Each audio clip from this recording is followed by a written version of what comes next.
Dengan bahasa tegas saya katakan, Anda bisa mendidik orang agar Anda tidak radikal, deradikalisasi, tapi at the same time Anda koruptor. Nggak bisa. Nggak bisa. Bagaimana mungkin kalau para pemimpin korupsi, lalu kemudian mengatakan kelompok masyarakat, hei kamu jangan radikal dan lain sebagainya. Saya sedih ketika negara tidak melihat korupsi sebagai suatu masalah akut di Republik ini.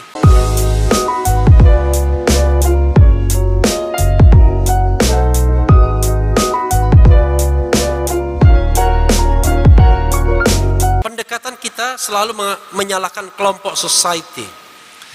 Bahkan bahasanya pakai bahasa mengancam. Pakai bahasa yang mengancam. Kalau ada yang coba-coba mengganggu Pancasila akan berhadapan dengan saya. Kan begitu? Kalau ada yang coba-coba mengganggu ini akan berhadapan dengan saya dan lain sebagainya. Apa begitu cara kita berbangsa dan bernegara, main ancam mengancam? Maka kegelisahan itu saya salurkan dalam 2 tweet terakhir saya, hampir terakhir. Tweet pertama, tugas negara itu adalah melindungi segenap bangsa. Negara tidak boleh menggunakan kelompok masyarakat yang satu untuk menghantam atau menghadapi kelompok masyarakat lainnya. Tidak boleh. Juga tidak boleh negara membiarkan dirinya digunakan oleh satu kelompok masyarakat untuk menghadapi atau menghantam kelompok masyarakat lainnya. Ini kegelisahan saya, kawan-kawan semua, teman-teman semua. Makanya saya tidak mau menjadi cebong dan tidak mau jadi kampret. Walaupun sekarang penghulu kampret sudah masuk kolam. Kenapa begitu? Ada kecenderungan, ya kan? Negara menjadi anti kritik. Begitu dia dikritik, maka kemudian dia menggunakan kelompok masyarakat lainnya yang pro untuk menghantam yang kontra. Enggak, bukan itu filosofi bernegara kita. Filosofi bernegara kita adalah melindungi segenap bangsa dan seluruh tumpah darah Indonesia. Dan kita tahu bahwa negara itu ibarat kata Supomo seperti bapak. Bapak yang mengayomi kita semua. Dan anak-anak yang 260 juta itu ada yang nurutnya minta ampun. Melihat bapaknya bergerak sedikit, misalnya mengeluarkan undang-undang, langsung taat dia. Tapi ada yang bandelnya minta ampun.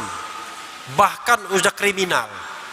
Tetapi seperti anak kita, bapak kepada anak misalnya, apakah karena anak kita bandelnya minta ampun, kriminal, suka mencopet, mencuri, lalu kita bunuh dia? Kita matikan dia?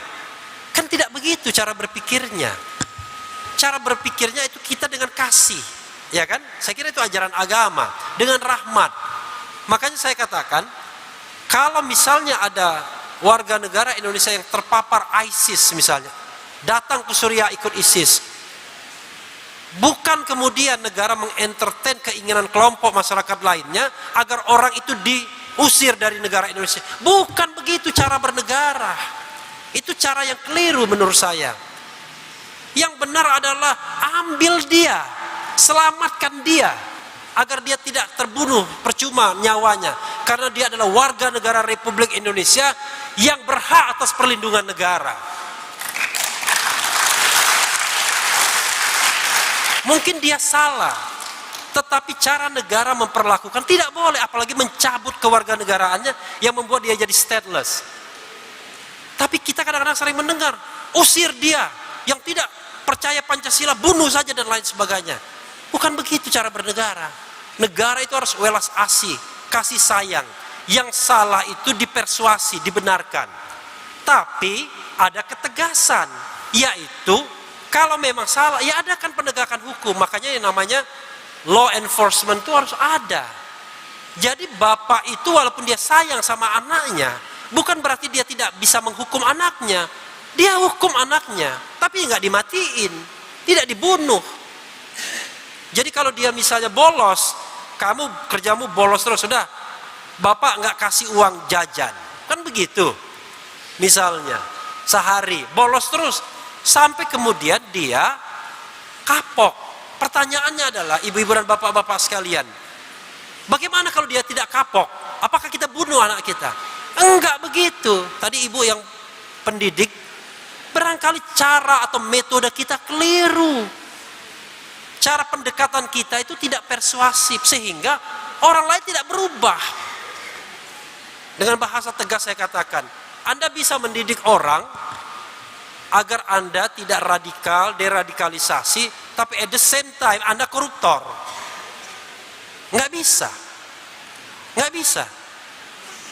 Bagaimana mungkin kalau para pemimpin korupsi, lalu kemudian mengatakan kelompok masyarakat, hei kamu jangan radikal dan lain sebagainya. Tapi at the same time, pada waktu yang bersamaan, dia tunjukkan kemewahannya. Mobil pribadinya, coba tunjukkan ke saya, ada nggak pemimpin-pemimpin yang miskin di republik ini? Semuanya pamer kekayaan, hengki-pengki dalam bisnis. Lalu kemudian kelompok kecil masyarakat di-blame, disalahkan terus-menerus sebagai virus-virus yang merontokkan negara ini. Makanya saya katakan saya sedih ketika negara tidak melihat korupsi sebagai suatu masalah akut di republik ini. Kira-kira begitu. Ah, itu marahnya Refli Harun kan begitu. Sobat RH sekalian, itulah tadi penggalan ceramah saya di Universitas Flores ND Nusa Tenggara Timur tahun lalu bulan Oktober tanggal 26. Sengaja saya cuplikan buat Sobat RH karena itu menggambarkan kegelisahan dan sikap saya sejak lama terhadap bagaimana negara yang seharusnya berperan, bersikap terhadap kelompok-kelompok di masyarakat, baik yang pro maupun yang kontra negara, yang pro dan kontra pemerintah. Jangan lupa ikuti terus channel ini, karena di channel ini Anda akan diraih, ditipu, dibaperin di jalur khusus. Karena channel ini mengancam, memeras, dan membenci. Jangan lupa ya, subscribe, like, comment, and share. Yeah.